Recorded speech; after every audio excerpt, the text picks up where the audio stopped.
Hello friend, this is Vikas Pandey and welcome to easytutsforyou.com। आज के इस ट्यूटोरियल में हम पढ़ेंगे एरे ऑफ स्ट्रिंग के बारे में। जैसा कि हम पहले स्ट्रिंग पढ़ चुके हैं कि स्ट्रिंग जो होता है वो कैरेक्टर टाइप की डेटा टाइप के एरे होता है। मतलब अगर हमको एक स्ट्रिंग किसी का नाम लिखना है तो हम जो कैरेक्टर हमारे पास डेटा टाइप है उसका एक एरे बनाते हैं।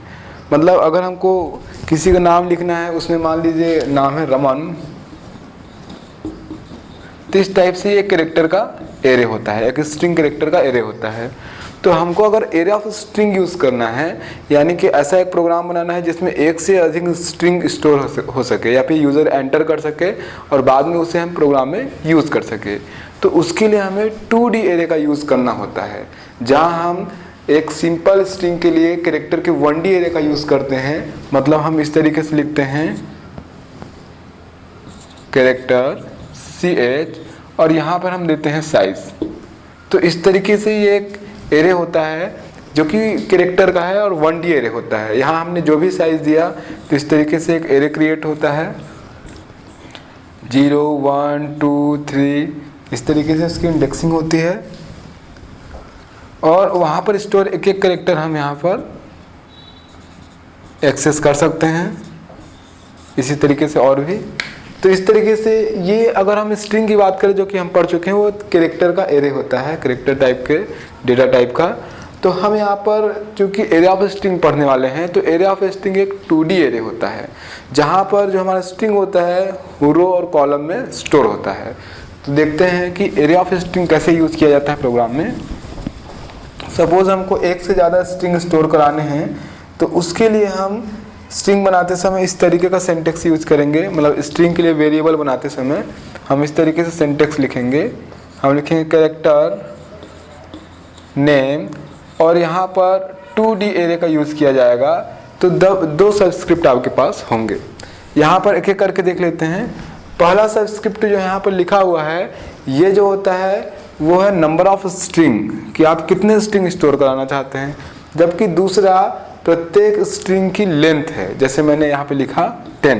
तो इसका सेंटेंस कुछ इस तरीके से हुआ, कैरेक्टर नेम और यहाँ पर हुआ नंबर ऑफ स्ट्रिंग, मैक्सिमम कितने स्ट्रिंग आपको स्टोर कराने हैं। तो ये नंबर ऑफ स्ट्रिंग हो गया। दूसरा है यहाँ पर लेंथ, ये दूसरा है लेंथ। तो इस तरीके से यहाँ पर आप देंगे कि आपको मान लीजिए 2 3 4 5 जितने भी स्ट्रिंग स्टोर कराने हैं उनकी संख्या रहेगी, और लेंथ में प्रत्येक स्ट्रिंग में कितने कैरेक्टर्स होंगे, यानी कि या फिर कितनी उसकी लेंथ होगी, ये आपका सेकेंड यहाँ पर जो सबस्क्रिप्ट है यहाँ पर दिया जाएगा। इस तरीके से अगर हम इस लाइन को देखें तो हम अपने प्रोग्राम में 5 स्ट्रिंग स्टोर करा सकते हैं, जिसमें से प्रत्येक की जो लेंथ होगी 10। मतलब उसमें यहाँ पे 10 लिखा हुआ है, जबकि स्ट्रिंग में सबसे जो लास्ट कैरेक्टर होता है वो होता है नल कैरेक्टर, जहाँ से स्ट्रिंग टर्मिनेट होता है। इसलिए अगर हमने 10 लिखा है तो हम 9 कैरेक्टर उसमें स्टोर करा सकते हैं, उसकी लेंथ 9 होगी, क्योंकि जो सबसे लास्ट पोजीशन है वो नल कैरेक्टर के लिए होता है। स्ट्रिंग में नल कैरेक्टर से टर्मिनेट होता है स्ट्रिंग। तो इस तरीके से आज हम यहाँ पर 2D एरे देख रहे हैं कि ये 2D एरे है कैरेक्टर का, जिसको हम एरे ऑफ स्ट्रिंग भी बोल रहे हैं। तो एरे ऑफ स्ट्रिंग में जब हम यूज़ करेंगे तो इसको किस तरीके से प्रोग्राम में स्टोर कराते हैं और कैसे हम एक्सेस करते हैं, इसका एक छोटा सा प्रोग्राम बनाएंगे।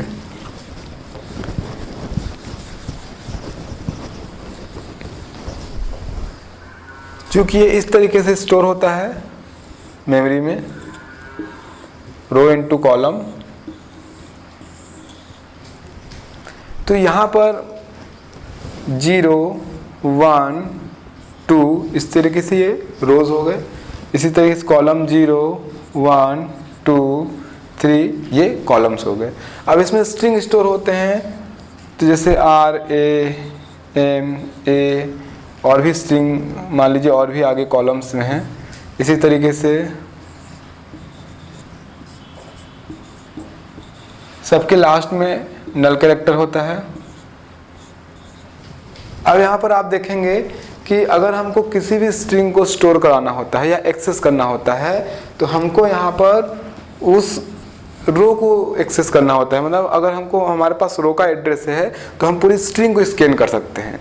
जैसे यहाँ पर 0 यहाँ पर जब रो नंबर 0 पे आते हैं तो ये पूरा एक स्ट्रिंग है रमन, रो नंबर 1 पे आते हैं तो पूरा स्ट्रिंग है ओम, 2 पे आते हैं तो राम।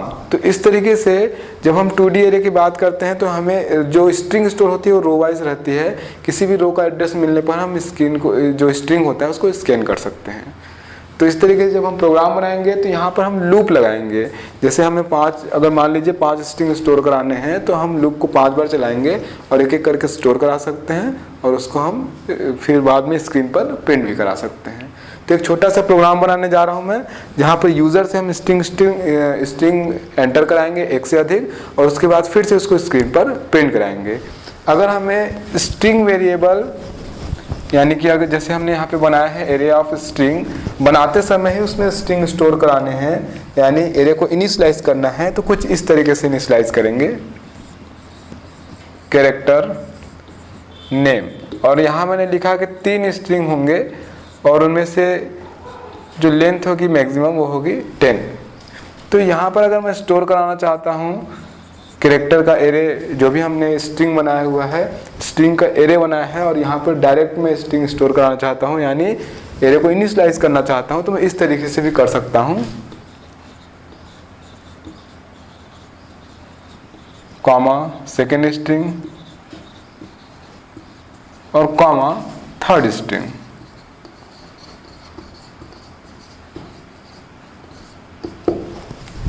तो इस तरीके से आप जब स्ट्रिंग का एरे बना रहे होंगे उसी समय चाहे तो इस एरे को इनिशियलाइज कर सकते हैं। यहाँ पर हमने राम, श्याम, मोहन ये 3 नाम दिए हैं, तो ये इस तरीके से स्टोर होंगे।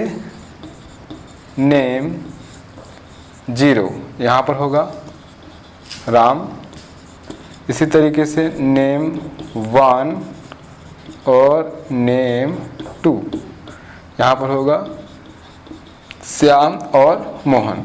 तो जैसा कि मैंने आपको बताया कि जब हम स्ट्रिंग स्टोर कराते हैं तो वो रो वाइज स्टोर होते हैं, तो हमको केवल रो का इंडेक्स नंबर देंगे या रो का एड्रेस हमारे पास होगा तो हम इस तरीके से पूरे स्ट्रिंग को यूज़ कर सकते हैं। तो यहाँ पे 2 सबस्क्रिप्ट जब हम एक्सेस करते हैं तो 2 सबस्क्रिप्ट लगाने की जरूरत नहीं होती।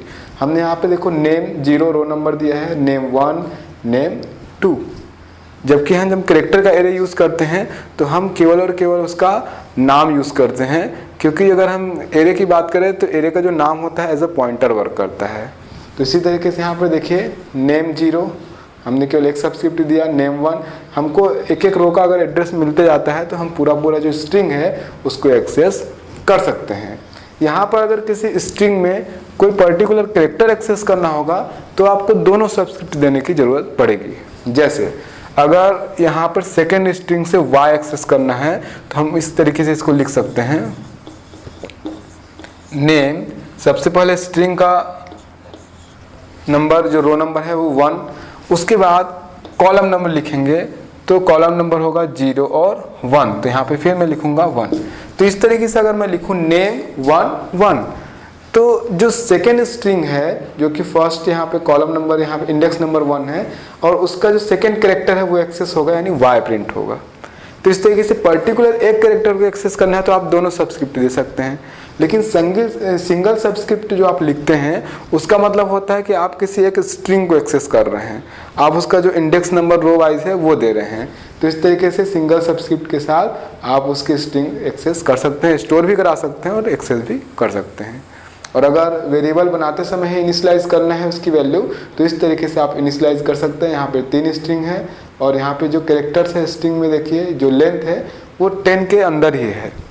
तो मैक्सिमम लेंथ यहाँ पर 10 देने का मतलब है कि आप 9 कैरेक्टर तक स्टोर करा सकते हैं, क्योंकि जो लास्ट पोजीशन होता है वो नल कैरेक्टर के लिए होता है। तो अब एक स्टार्ट करते हैं, छोटा सा प्रोग्राम बनाते हैं इसके लिए।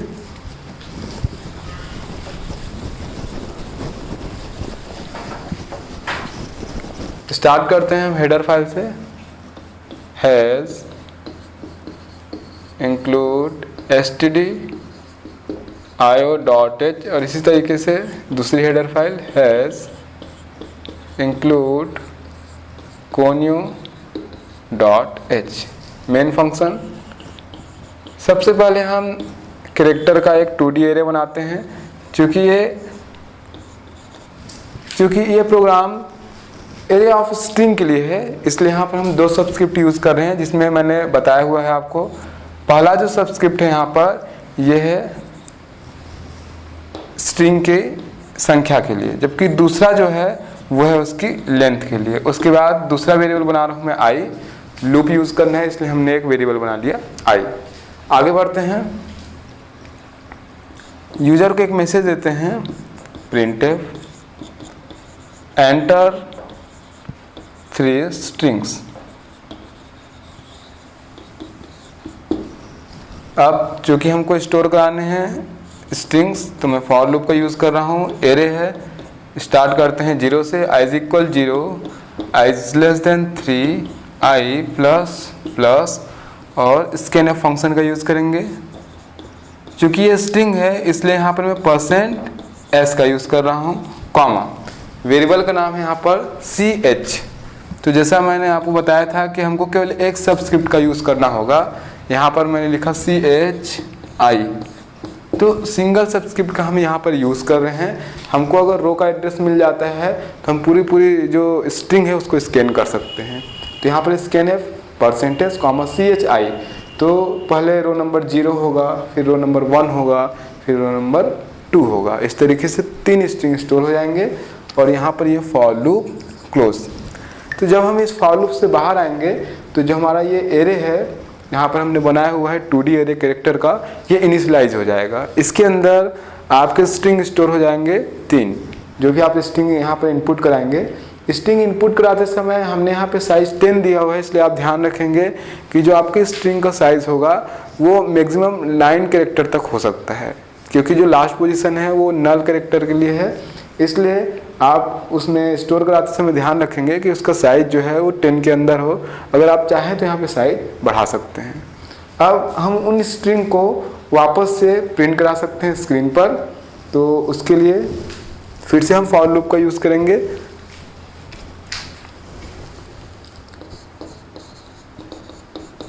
printf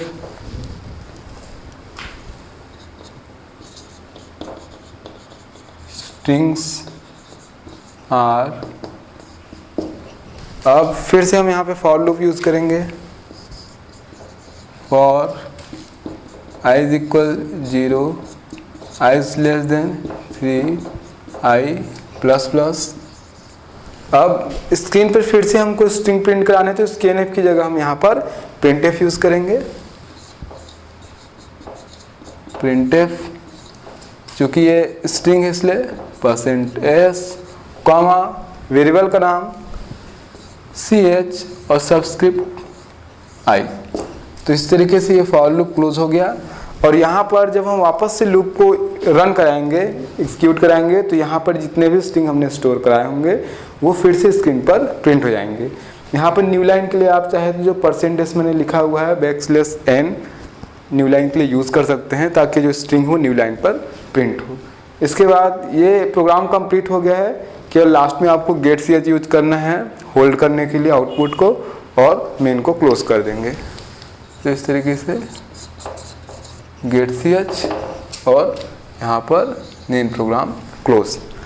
तो इस प्रोग्राम में बहुत ही सिंपल प्रोग्राम है। हमने यूज़र से 3 स्ट्रिंग स्टोर कराया हुआ है और वापस से उसको स्क्रीन पर प्रिंट कराया है। आप जब इस तरीके से 2D एरे का यूज़ करते हैं, कैरेक्टर के 2D एरे का, तो आप स्ट्रिंग स्टोर करा सकते हैं, पर्टिकुलर किसी एक स्ट्रिंग को एक्सेस कर सकते हैं या स्ट्रिंग के किसी एक कैरेक्टर को एक्सेस कर सकते हैं। और जैसा कि मैंने आपको शुरू में बताया था, आप चाहे तो यहाँ पर ही इस वेरिएबल को इनिशियलाइज भी कर सकते हैं, जैसे हमने यहाँ पे यूज़र से लिया हुआ है। तो इस तरीके से आज के इस प्रोग्राम में हमने एरे ऑफ स्ट्रिंग के बारे में देखा। एरे ऑफ स्ट्रिंग में 2D एरे का यूज़ करते हैं हम कैरेक्टर का, उसमें से जो सबस्क्रिप्ट हैं उसकी क्या वैल्यू है, यानी कि किस लिए यूज़ किया जाता है, वो आपको हमने बताया। आगे हम और भी ऐसे प्रोग्राम देखेंगे जो स्ट्रिंग के बारे में है, जैसे स्ट्रिंग को पॉइंट करना, या फिर अगर आपके पास 2D एरे है, जैसे कि यहाँ पर एरे ऑफ स्ट्रिंग है, अगर यहाँ पे पॉइंटर का यूज़ करना हो तो किस तरीके से कर सकते हैं। तो और भी आगे ट्यूटोरियल्स हम देखेंगे। तब तक के लिए आप हमारी वेबसाइट easytutsforyou.com से लॉगिन कर सकते हैं। तब तक के लिए बाय।